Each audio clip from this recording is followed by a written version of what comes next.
አብርሃም ለሩታ ከባድ ማስጠንቀቂያ ነው በነገራችን ላይ የነገራት ማለት ነው። ልጄን ይዘሽ ወዴት መሄድ አትችይም።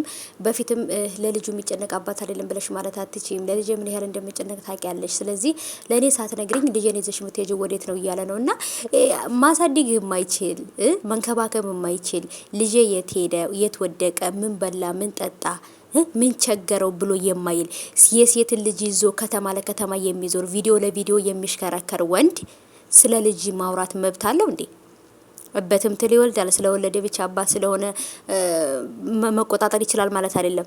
በዚህ በልጁ ምክንያት እሷ መታሰር አለባት ብዬ አላስብም። ምክንያቱም ራሷን ማዳመጥ ለራሷ ጊዜ መስጠትና እየተፈጠረ ያለው ነገር ምንድነው ብለ ራሱ ለማሰብ ራሱ ለሷ ጊዜ ያስፈልጋታል አይደል እንዴ? ስለዚህ አብርሃም ደግሞ በዚህ ውጪ በዚህ ግቢ እያለ መቆጣጠር አይችልም። ምክንያቱም ከዚህ በፊት ልጁን ራሱ ወስዶባት በስንት መከራ ነው ልጇን የመለሰችው። ስለዚህ እሷም ራሱ ምንም ነገር አላለችም። አርፋ ተቀምጣ ኑሯን እየኖረች ነው አይደለ? ስለዚህ አብርሃም በስተመጨረሻ ላይ እንግዲህ እሱ ራሱ መጥቷል። ምክንያቱም ዳኒ ነው እንግዲህ ሂድ ብሎ ልኮት የነበረው።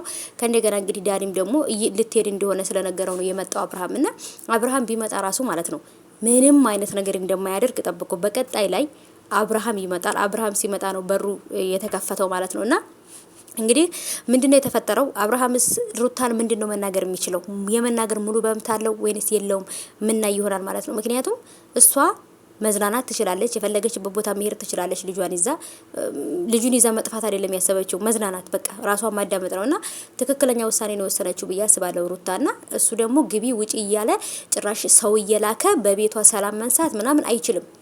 ይሄ ነገር ራሱ በህግ እንደሚያስጠይቀው አላወቀም አብርሃም ማለት ነው። ግን በኋላ ላይ ምን ሊያመጣበት እንደሚችል በደንብ አርጋችሁ ለማየት ያብቃችሁ ማለት ነው ውዶቼ። ከባድ ችግር ነው የሚያመጣበትና ምክንያቱም አንድን ነገር ተው የተባለውን ነገር እስካልተው ድረስ በቀጣይ ምን ሊመጣበት እንደሚችል ታያላችሁ።